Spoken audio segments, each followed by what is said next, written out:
no primeiro ponto, porque eu tinha preparado esse texto, irmãos, para fazer a abertura do tema mordomia cristã, e eu acho importante falar sobre ele, né?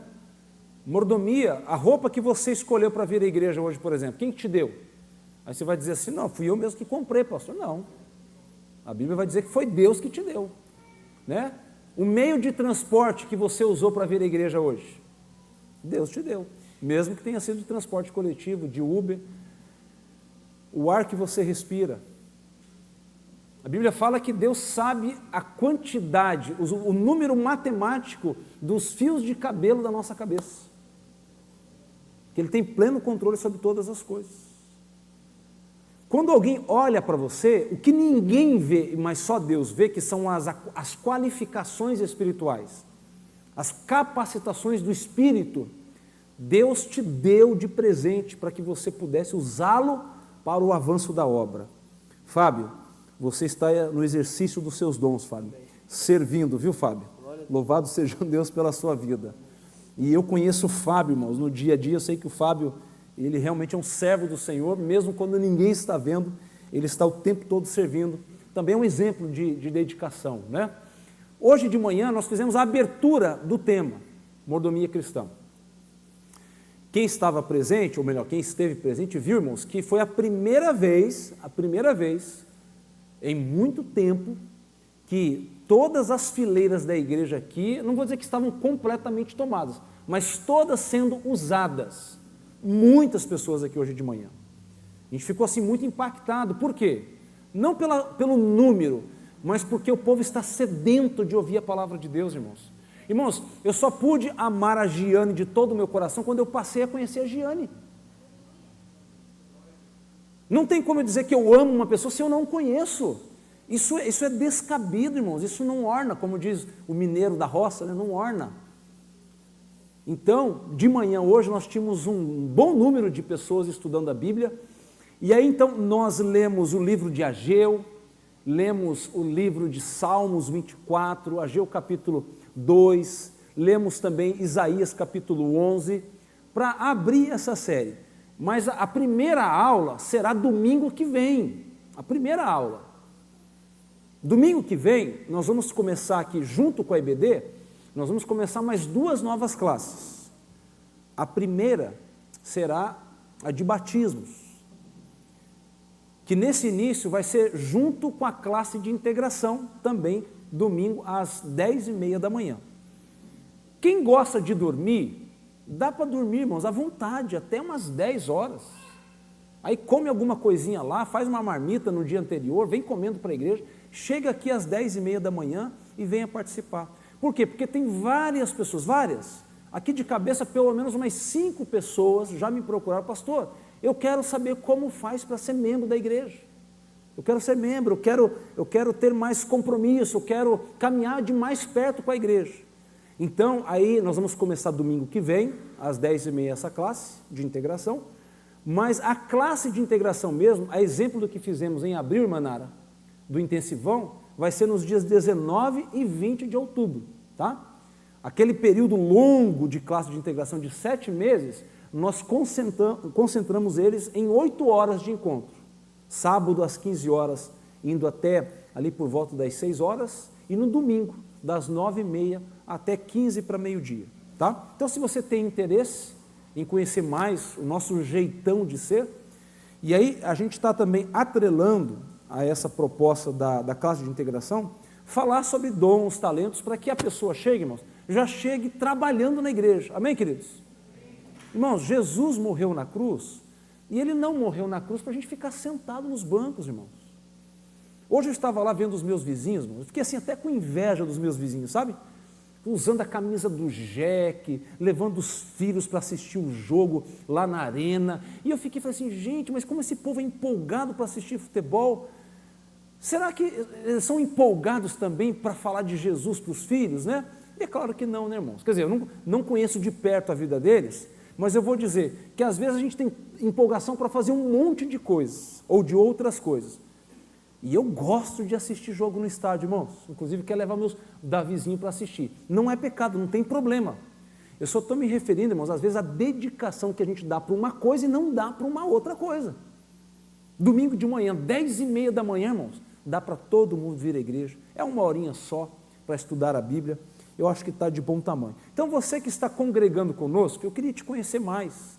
Eu não, né? A igreja, na verdade, queria te conhecer melhor. Venha participar conosco. Dê o seu nome lá para a comunicação, para o pastor. Lá à porta você pode falar comigo. Mas já sem muita enrolação, irmãos, eu queria já começar a ler esse texto.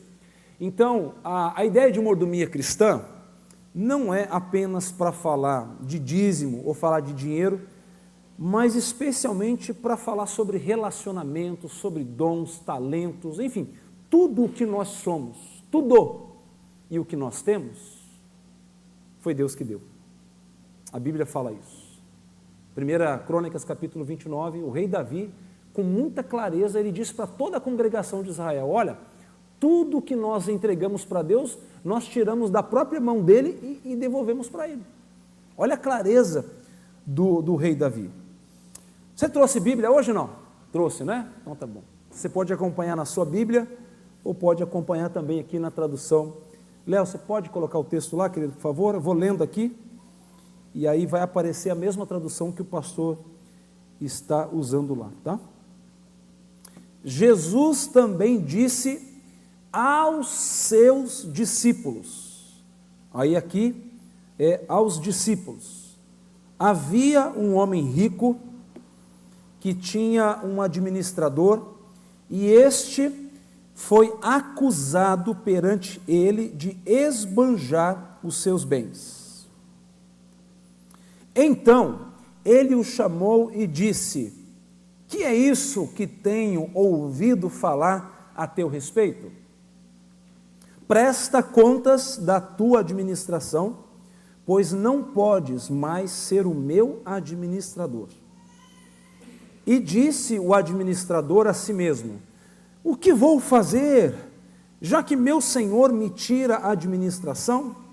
Para cavar não tenho forças e tenho vergonha de mendigar, mas sei o que vou fazer, para que, quando for tirado da administração, me recebam em suas casas. Então, chamando cada um dos seus devedores do seu senhor, perguntou ao primeiro, quanto deves ao meu senhor?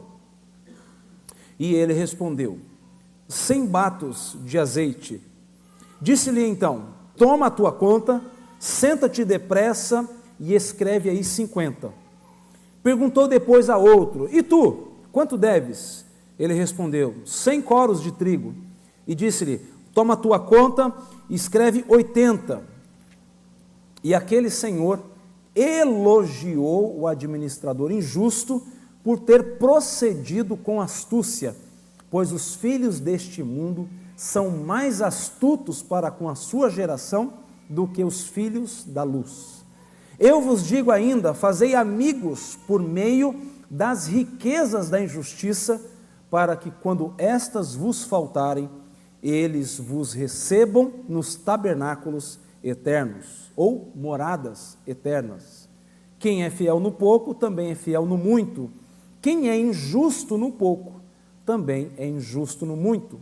Se não fostes fiéis nas riquezas injustas, quem vos confiará as verdadeiras? E se não fostes fiéis com o que é alheio, quem vos dará o que é vosso? Nenhum servo pode servir a 2 senhores, pois odiará a um e amará o outro, ou se dedicará a um e desprezará o outro. Não podeis servir a Deus e às riquezas. Louvado seja Deus, irmãos, pela leitura desse texto, e é a segunda vez que nós estamos lendo, e aí então nós vamos compartilhar passo a passo, talvez, aquilo que Jesus estava querendo dizer aos discípulos. Para facilitar a compreensão dos irmãos, eu fui colocando assim pedagogicamente os pontos, né? Talvez os destaques desse trecho. O Léo vai me ajudar ali, o versículo 1. A quem Jesus contou a parábola, irmãos? Aos discípulos. Se o pastor pedisse para você sair do seu lugar e viesse aqui explicar o texto, o que você explicaria? Talvez a resposta mais sensata seria: não sei, pastor. Confesso que eu li e não entendi nada. Porque, irmãos, esse de fato é um dos textos mais difíceis da Bíblia, se não o mais difícil de entender, mas não difícil de aplicar, porque quando você entende o sentido do texto, aí fica fácil aplicar. Mas quando você lê assim rapidamente, como a gente fez aqui, dá a impressão que Jesus está elogiando um camarada desonesto. Mas não é só impressão não, Jesus está mesmo. Mas não é a desonestidade em si que Jesus faz o destaque. E a gente vai ver isso durante os textos, os versículos bíblicos, né? Léo, coloca lá para mim. Outra coisa que eu destaquei aqui, irmãos, é que no verso 1, eu grifei ali, ó, o administrador, havia um senhor rico. Provavelmente a parábola de Jesus, ela tem um contexto fundiário, né, ou da agricultura, do campo, que ele fala ali de trigo, fala ali de azeite, e aí o camarada, depois que é pego com a mão na botija, né, ele diz que não tinha condições de cavar, dá a impressão até que ele estava falando de fazer buracos na roça, alguma coisa do gênero, mas o fato é que o senhor rico soube, então, dos maus negócios ou da maneira negligente com que o seu administrador estava tocando os negócios dele, e ele então é acusado, né, de fazer mau uso dos recursos, e imediatamente então o senhor rico vai demiti-lo. Jesus então está contando essa história para os seus discípulos a fim de ensinar valores e princípios eternos. Mas é um texto muito difícil, irmãos, baseado nessa premissa de que Jesus está elogiando aparentemente uma desonestidade. Verso 2, Léo, eu coloquei aqui, outro destaque também do versículo 2, aí você vai lendo na sua Bíblia ou vai lendo aqui para você não perder nada desse texto. Então aí o dono da propriedade, o dono das dívidas, o senhor rico, ele diz que aquele servo, o administrador infiel ou desonesto, deveria prestar contas de tudo o que ele havia feito.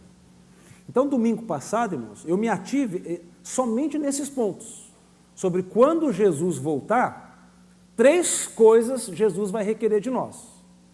Primeiro, o que nós fizemos que não deveríamos ter feito. Vocês acham que tem coisas que a gente faz que Jesus fala, não, eu não pedi você fazer isso. E como vai ter, irmãos? Várias coisas. Segunda coisa, coisas que nós não deveríamos fazer, mas nós fazemos, ou lugares que às vezes a gente vai e não deveríamos ir, ou tipos de conversas que a gente anda tendo em alguns lugares que nós não deveríamos ter.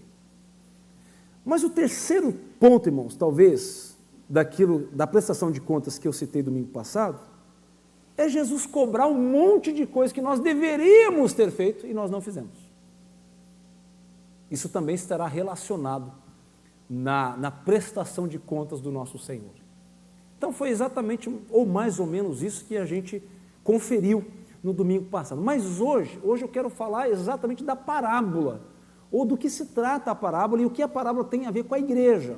A igreja é o grande tema por trás dessa série de mordomia, irmãos. A igreja de Jesus Cristo, a qual me refiro, não é essa que leva uma placa de igreja, Primeira Igreja Batista de Joinville. Não é essa. A igreja de Cristo é aquela que não se corrompe, nunca se corrompeu. Amém, queridos? Ela nunca se vendeu, nunca negociou valores.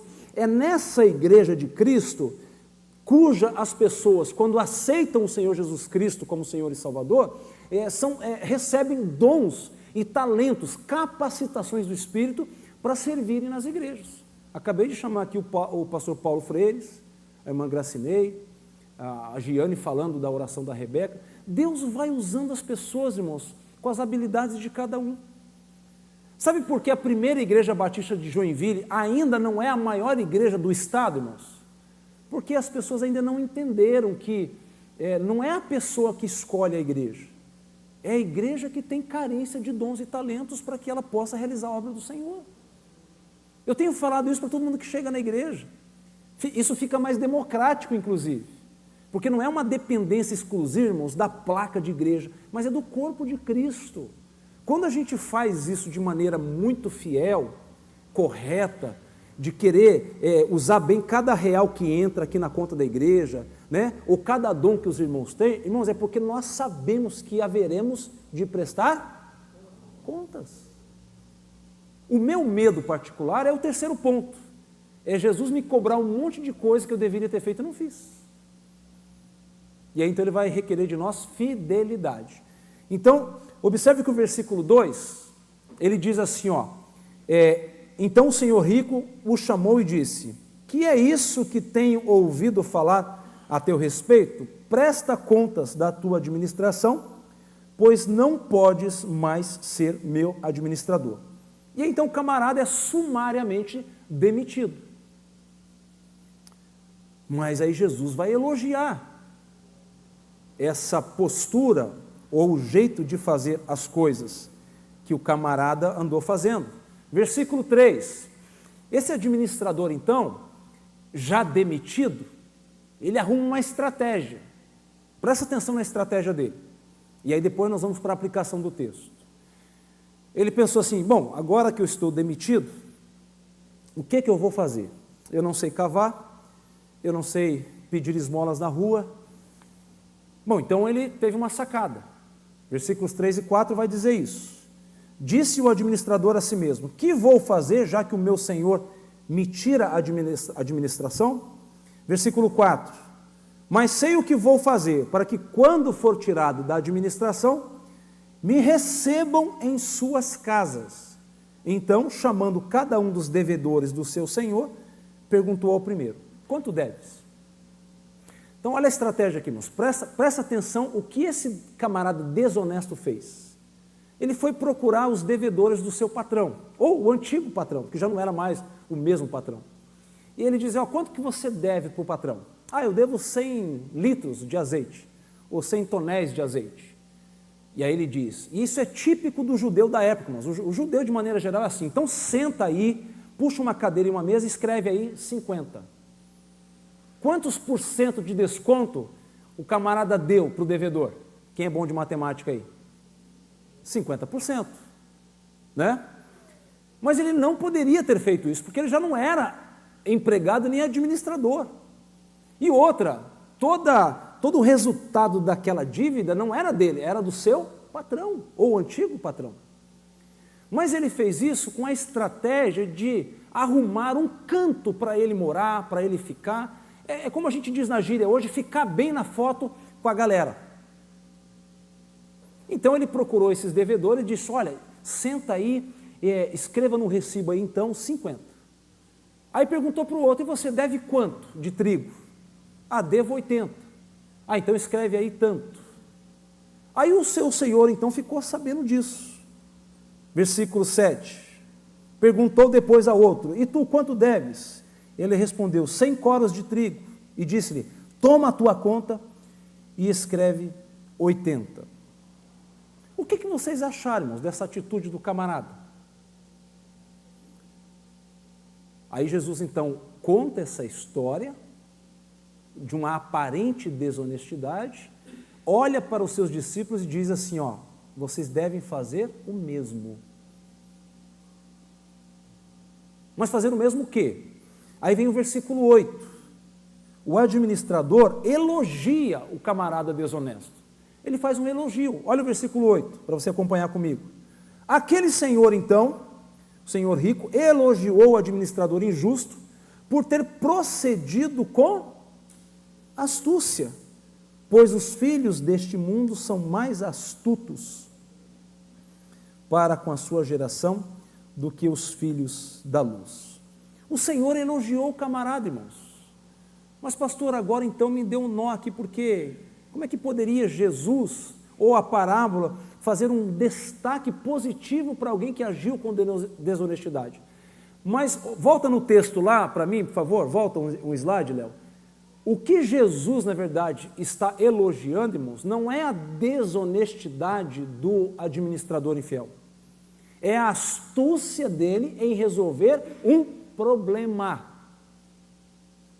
Em outras palavras, Você está nesse mundo, e você está numa empresa, num local de trabalho, você está dentro de uma família, exercendo em alguma medida uma influência, uma liderança, e às vezes Deus quer que você seja mais astuto do que os filhos da luz em resolver problemas, em aplicar os seus dons, em olhar para essas qualificações espirituais, cujo Espírito Santo de Deus te deu, e fazer você resolver apenas não o seu problema, mas o problema da empresa, o problema do seu patrão, o problema da sua família. Mas tem gente, irmãos, que às vezes, na sua maioria sendo cristãos, não dão exemplos de liderança, de influência, se acanham, ficam reticentes muitas vezes a tomar iniciativa. Toda vez que eu vou aconselhar uma ovelha que fica desempregada, irmãos, a ovelha foi demitida ou ficou desempregada, a primeira coisa que eu falo para ela: opa, veja uma grande oportunidade que está surgindo aí. Claro, olha o Covid, irmãos, olha o que o Covid fez com as pessoas. Pessoas que foram às vezes demitidas por questões econômicas do Brasil, ou pessoas que precisaram se reinventar no mercado de trabalho, foram trabalhar em casa, foram trabalhar com comércio eletrônico, estão assim, apesar das dificuldades, mas se reinventaram e as coisas deram certas. Mas o que Jesus está falando é que às vezes os bons exemplos são os filhos das trevas. Por quê? Porque o negócio deles é money, é dinheiro. Eles querem dinheiro. Jesus então elogia a astúcia, ou melhor, o Senhor aqui elogia a astúcia do camarada, e ele diz: por que nós não podemos fazer o mesmo na vida espiritual, com as coisas que Deus tem nos dado? Porque tudo é dele, tudo vem dele. E o que você está fazendo com seus dons e talentos? Como é que você está servindo na sua empresa? Irmãos, a maior tristeza no coração de Deus é Ele ver um filho dele achando que, passados 30 dias de trabalho dentro de uma empresa, de um trabalho, a única responsabilidade ou a única motivação é receber o salário. Poxa, nenhum amém assim. Veio em tempo, viu, irmãos? Veio em tempo. Então, irmãos, a astúcia do administrador é que foi o grande destaque aí. Aí eu quero ir para o verso 9. Se a gente achou que estava complicado o texto, o verso 9 piorou a situação. Veja na sua Bíblia aí como é que está a sua tradução. E aqui a minha tradução, Almeida século 21, olha como é que ela traduz o texto, né? Eu vos digo ainda, fazei amigos por meio das riquezas da injustiça, para que quando estas vos faltarem, eles vos recebam nos tabernáculos eternos. Jesus não está falando de usar dinheiro que foi ganho com desonestidade, não é isso, irmãos. Jesus está dizendo que às vezes vem um recurso nas suas mãos, da mesma maneira que aquele camarada resolveu um problema, e veja bem como é que esse camarada resolveu o problema dele. Se o dono da dívida chegasse diante da comunidade, irmãos, os judeus eles são muito de comunidade, chamado de kibbutz, já ouviram falar essa expressão? Eles são muito bairristas, eles se defendem, eles se ajudam. Então aquele senhor rico, se ele chegasse diante do kibbutz, e dissesse o seguinte: não, eu não vou perdoar 50% da dívida, ou 80% da outra, não, a dívida continua a mesma. Aquele senhor ficaria em maus lençóis com a sua comunidade. Ao mesmo tempo, a atitude daquele homem desonesto, do administrador infiel, o dinheiro, de certa forma, veio para as mãos do dono, do homem rico, porque ele não sabia em qual momento talvez ele fosse receber aquele dinheiro. Por isso que o camarada elogiou o administrador infiel, porque de certa forma ele foi astuto. E o maior elogio que o administrador fez foi que diante de um problema ou de uma crise, o camarada soube resolver o problema. Ele ficou admirado com aquilo. É como se Jesus estivesse dizendo para nós, irmãos, Deus também deseja ficar admirado conosco, quando na verdade a admiração de Deus às vezes é apenas para os filhos das trevas. Mas o negócio deles é dinheiro, é poder, o nosso são vidas. E é isso que o versículo 9 fala, irmãos. Jesus diz assim, olha, no meio das riquezas, ou por meio das riquezas, que essas pessoas vos recebam, tem tradução em que diz moradas eternas. Ou seja, do que Jesus está falando, irmãos? De que bem precioso Jesus está tratando aqui? Aí eu vou para a minha conclusão, chegando já no final. Jesus está falando de salvação e de vida eterna. Tudo o que nós pudermos fazer na aplicação dos nossos recursos, das nossas vidas, para que a gente possa ver pessoas no céu, irmãos, nós temos que fazer. Eu não sei o que está acontecendo no coração de Deus, irmãos, não sei, mas eu sei que está acontecendo alguma coisa. Porque várias pessoas, membros da primeira Igreja Batista de Joinville, têm me procurado dizendo assim: pastor, estou sentindo no meu coração um desejo de empreender para o reino. Vocês acham que é à toa, irmãos, que nós estudamos o Sermão da Montanha? Vocês acham que é à toa que Deus ele inverteu o programa das pregações? Era para nós estarmos falando sobre parábolas. Mas aprove a Deus que numa vigília Deus mudasse o assunto e falássemos sobre mordomia. Por quê, irmãos? Porque Israel está entrando em guerra contra o Líbano. Irmãos, a gente não sabe o que vai vir desse enfrentamento militar aí.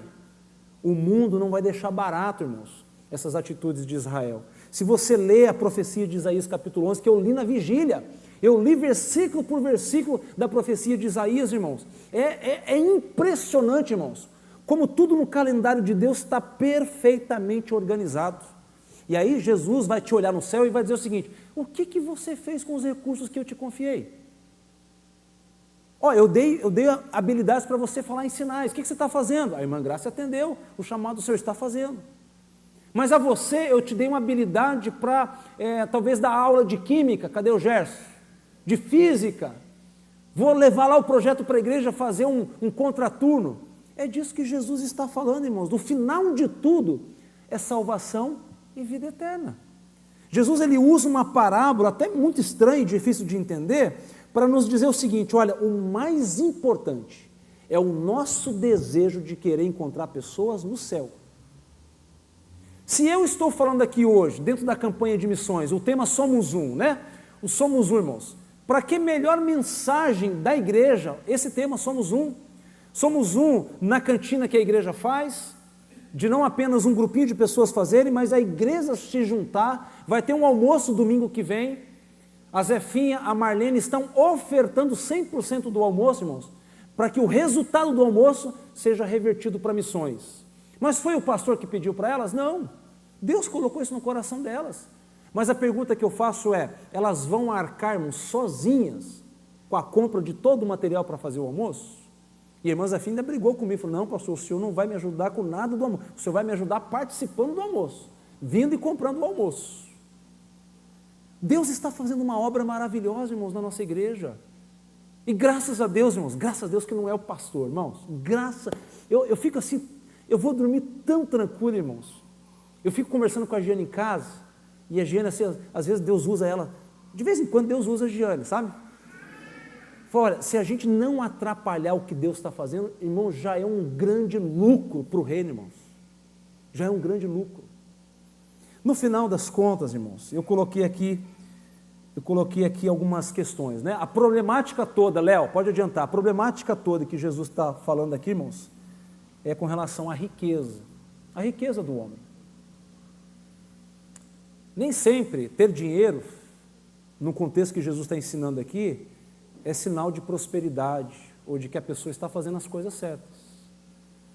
Mas todo o recurso que nós temos na mão, irmãos, é para ser aplicado na evangelização e na salvação de pessoas. Moradas eternas, né? Esse é outro slide que eu coloquei aqui, Léo. E eu quero terminar, irmãos, com o verso 10. Quem é fiel no pouco, também é fiel no muito, e quem é injusto no pouco, também é injusto no muito. Jesus termina então esses últimos versículos falando do coração do Filho de Deus. Ou melhor, do coração dos filhos de Deus. Se eu tenho o meu coração na obra do Senhor, independente da quantidade de recursos que eu tenho, se eu tenho um dom, ou se eu tenho 2 ou 3, eu vou usá-lo para a obra do Senhor. Irmãos, eu sou o pastor da igreja, e eu tenho uma certa habilidade, ou privilégio, na verdade, de conhecê-los todos, e eu sei que há uma pluralidade de dons e talentos entre vocês. Embora vocês mesmos não saibam um do outro, mas eu sei.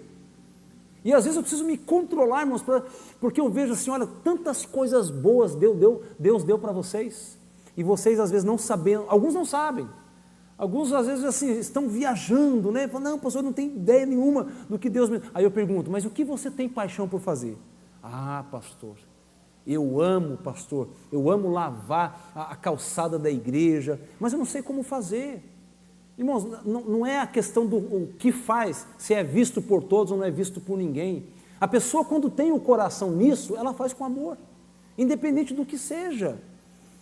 O último slide, Léo, coloquei aqui algumas perguntas. A conclusão, então, irmãos, dessa parábola que Jesus contou, é que quando nós não cumprimos o chamado de Deus, nós estamos trabalhando com a nossa justiça, com a justiça própria. Os versículos 14 e 15, que Jesus, ele avançou um pouquinho aqui na história, ele faz referência aos fariseus, que eram cheios de si. Eles olhavam para Jesus, e Jesus falando sobre dinheiro, sobre recursos, sobre investir em vidas, né? E os fariseus começaram a dar risadas de Jesus. Mas a parábola que Jesus contou não começa no versículo 1 do capítulo 16, começa lá no capítulo 15, quando Jesus conta 3 parábolas. A ovelha perdida, a dracma perdida, e o que mais? Filho pródigo. O filho pródigo. Para chegar nessa palavra aqui, irmãos, e ele faz essa pergunta para você: o que tem valor para você? Se você fosse responder um questionário, alguém da Rede Globo, da Record, entrevistasse você na rua, o que tem valor para você? O que você responderia? Talvez alguns vão responder assim, aos filhos. Outros vão responder o marido, a esposa. Talvez outros vão responder o trabalho, a empresa, os negócios, a carreira. Mas será, irmãos, que é essa a resposta que Jesus está esperando de nós? Segunda coisa aqui, ó, quem é o Senhor da sua vida? E uma resposta está vinculada à outra. Aquilo que tem valor para mim, segundo o coração de Deus, já demonstra para Deus quem é o Senhor da minha vida. O Sermão da Montanha, a conclusão, qual foi a conclusão do Sermão da Montanha? Com a boca eu digo quem é o meu Senhor, mas com o meu coração eu revelo quem é o meu Senhor. A prática está distante do conhecimento. Eu conheço uma coisa, mas na hora de praticar, eu faço outra coisa. Com a minha boca eu falo palavras lindíssimas, Senhor, Senhor, em teu nome expulsão. Lembra, irmão, dessa mensagem? E Jesus fala, sai, eu não conheço ninguém, nenhum de vocês, mas eu conheço aquele que faz a vontade do meu Pai. E a última então, o que você vai acumular durante toda a sua vida? Imagina se a pessoa respondesse assim, irmãos, alguns milhões de reais. E se ela só acumulasse isso? Amém, pastor. Ó, pastor, estou precisando, viu? 500 mil já pagava as minhas contas, né? Mas tem gente, irmãos, que vai passar a vida toda acumulando coisas. Para quê? Aí o velho e sábio Salomão vai dizer assim, ó, você vai morrer e vai deixar para alguém que não se esforçou nada para aquilo que você acumulou. Isso é ilusão, é correr atrás do vento. E Salomão, inclusive, fala da empresa do pai, irmãos. O pai trabalha a vida toda numa empresa, monta um império, aí chega lá o filhão de bermuda, de Ferrari na empresa, fala, filho, eu estou ficando velho, eu estou doente, eu vou morrer, e você assume aí. Aí o camarada nem gosta daquilo, nem tem paixão por aquilo, e recebe, às vezes, um império, e do dia para a noite, irmãos, destrói tudo que o pai acumulou. Irmãos, essa terceira pergunta, o que você está acumulando na sua vida? Jesus conta uma parábola para falar de moradas eternas. Ele está dizendo assim, ó, você tem que desejar ver pessoas no céu. Você tem que desejar ver pessoas no céu. Isso é o mais importante para você. Você pode orar comigo agora? Eu queria orar com você, porque assim, eu tenho a impressão que Deus, assim como Deus mexeu, irmãos, com o nosso coração no Sermão do Monte, Deus vai mexer com a igreja também através dessa série de mensagens. Tem gente no Rio Grande do Sul acompanhando todos os cultos. A maior parte das mensagens do Sermão da Montanha, algumas pessoas lá no Rio Grande do Sul, não lembro agora qual é a cidade, me fugiu agora. São Pedrinho, se eu não me engano, né? Os pais da Giovana. Tem acompanhado as mensagens, irmãos. E aí a gente começa a observar, irmãos, que Deus ele está usando a internet, a transmissão do culto, para fazer com que pessoas possam morar no céu. Mas aí, domingo passado, nós trouxemos para o culto administrativo aqui, o Ministério da Comunicação, de uma maneira assim muito gentil, com todo o cuidado do mundo. Olha, pastor, o Ministério está precisando colocar câmeras de verdade aqui para transmitir os cultos, porque essas não são câmeras de verdade. Quer dizer, são câmeras de verdade, mas são câmeras de segurança. Elas não são feitas para transmitir o culto, irmãos. Nós as colocamos por conta do Covid e dentro do nosso orçamento. Mas aí nós sonhamos, o Ministério sonhou de comprar câmeras melhores para que pessoas, não apenas no Rio Grande do Sul, mas em vários cantos do Brasil e quiçá do mundo, pudessem ouvir do Evangelho. E aí o negócio ficou sobre a mesa, não avançou. Porque o recurso ainda está muito apertado, a igreja não aprovou. E eu louvo a Deus porque a igreja é madura para entender, olha pastor, o negócio é certo, o pedido é correto, mas não tem como fazer. Aí outra coisa que nós trouxemos para o culto administrativo, irmãos. Alguns irmãos da igreja falam assim, pastor, a igreja tem uma baita de uma estrutura aqui, pastor. A gente precisa colocar um restaurante para funcionar, uma lanchonete. E aí, irmãos, tem gente querendo usar a estrutura da igreja para fazer discipulados na igreja, mas não pode fazer porque às vezes não tem um café, não tem um salgado para comprar. E aí uma família da igreja procurou, pastor, nós queremos trabalhar e servir a igreja conduzindo uma lanchonete na igreja. Aí nós trouxemos o assunto para o culto administrativo. Então, você que me ouve aí, se você quer participar desse projeto, se você quer se envolver nesse projeto que Deus está colocando nas nossas mãos, venha conversar com o pastor.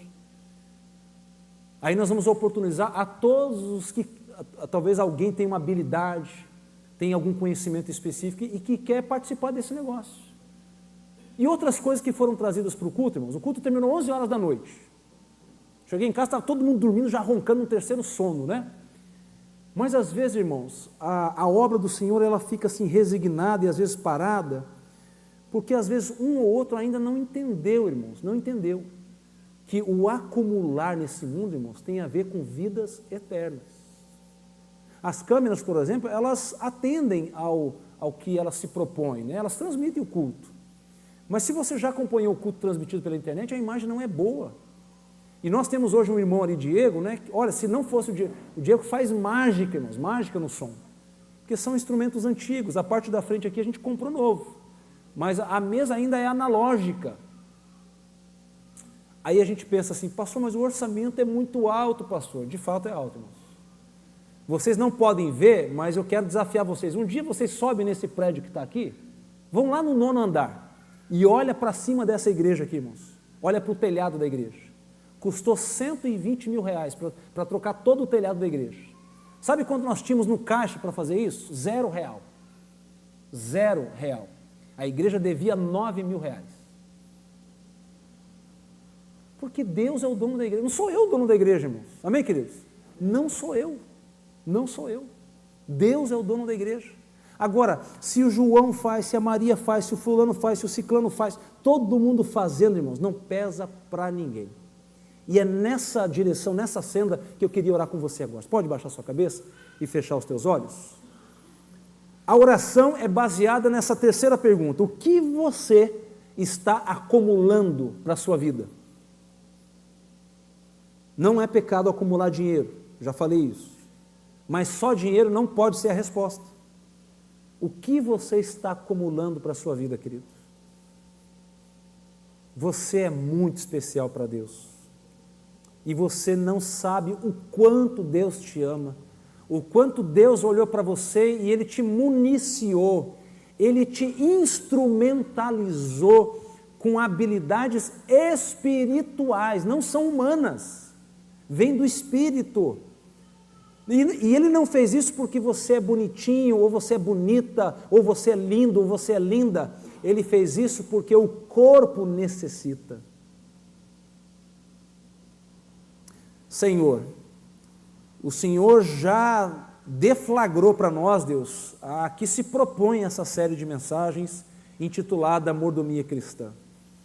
Com essa mensagem, Deus, de domingo passado, o Senhor está nos fazendo um convite, Deus, a não perder nenhuma dessas mensagens, nenhum capítulo, nenhum versículo, porque toda a sua Bíblia, Deus, está recheada, está repleta de bons exemplos, de bons dispenseiros do Senhor, que usaram bem, usaram com sabedoria o recurso que o Senhor confiou às suas mãos.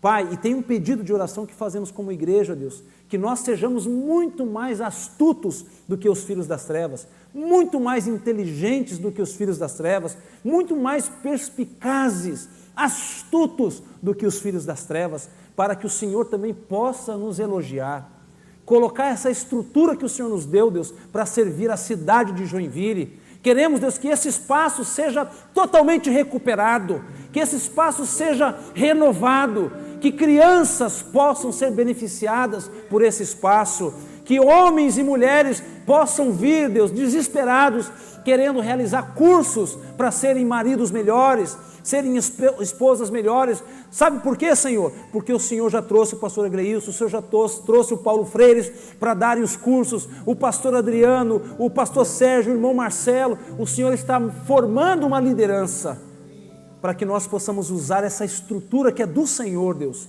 para alavancar, Deus, o Evangelho nessa cidade. Deus, o Senhor sabe o que o nosso coração não é ganhar dinheiro, nós nem queremos, Pai, e nem queremos focar no dinheiro, mas queremos falar de vida, Senhor, de vidas, que é o mais importante, Senhor. E muito obrigado, Deus, porque o Senhor nos deu uma igreja madura, Deus, que presta contas dos seus recursos, com muita sabedoria, com muita diligência, Senhor. Mas, Deus, isso é um trabalho para todos, não pode ser de 10%, 20% dos membros, mas é um trabalho para todos. A mordomia, Deus, é um chamado a todos os que aceitaram e reconheceram Jesus Cristo como Senhor e Salvador. Oramos, Pai, oramos, porque nós cremos, Deus, que o Senhor está nesse mover, Deus, e o Senhor está trazendo pessoas a se engajarem nesses projetos também. Em nome do Senhor Jesus oramos. Amém e amém. Posso fazer um pedido especial?